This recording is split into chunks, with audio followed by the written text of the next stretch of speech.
Hello, আমি সুকান্ত, তোমাদের ভাইয়ের চ্যানেল। এখানে কলকাতা পুলিশ কনস্টেবল 2024-এ যে পরীক্ষা হয়েছিল তার সম্ভাব্য কাট অফ সামনেই রেজাল্ট বেরিয়ে যাবে। মাঠও হবে কি ডাব্লিউপির রাউন্ডের পরে। যারা ডাব্লিউবিতে একটু জন্য ফেল করেছো বা ঠিকঠাক নাম্বার মনে হচ্ছে না বা পাস করতে পারো না, তারা এই কেপি সুবর্ণ সুযোগ না। কেপিতে কম কাট হবে, প্রথম পিলি হয়ে যাবে।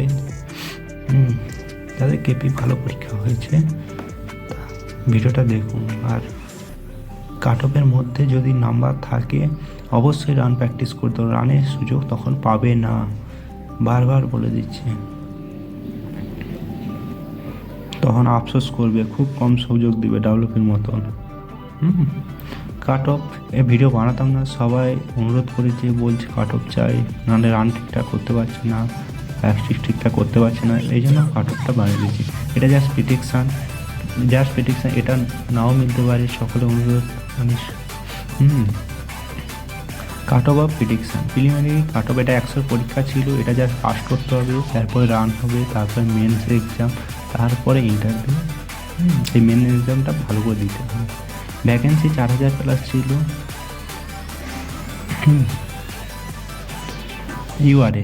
ইউআরএ কত যেতে পারে? ইউআরএ ধরে রাখুন 54 থেকে 58 যেতে পারে, বা এর থেকে যদি 4 কম থাকে বা 4 বেশি থাকে, আপনি রান প্রস্তুত করে রাখুন। রান তৈরি থাকলে শরীরের লাভ। আর কাট অফ যদি বেশি চলে যায় বা কম চলে যায় তখন রানের জন্য ডাক পাবে। এটা জাস্ট পাস করতে হবে, বারবার বলে দিচ্ছি। এবার 54 ওবিসি এ কত? 50 থেকে 54 ধরে রাখুন। 50 থেকে 54 ওবিসি বি সেম হয়, 50 থেকে 54 ধরে রাখুন।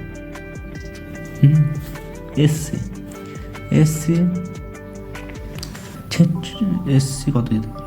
এসসি 46 থেকে 49, 46 থেকে 49। এসটি যেতে পারে 42 থেকে 45 মধ্যে, 42 থেকে 45-এর মধ্যে।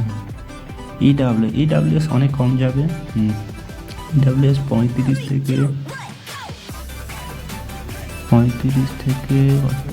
49 ধরে চলুন।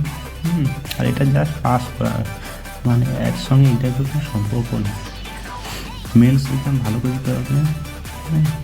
তাই সবাই চেষ্টা করুন টাউনের এক্সাম।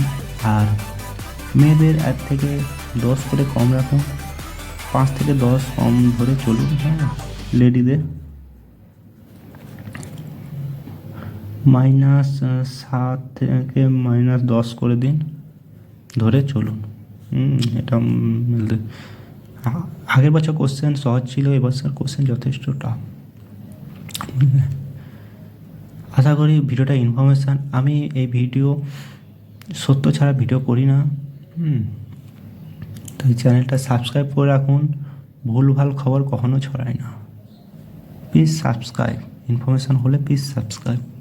এই বলে ভিডিও রাখছি। Best of luck.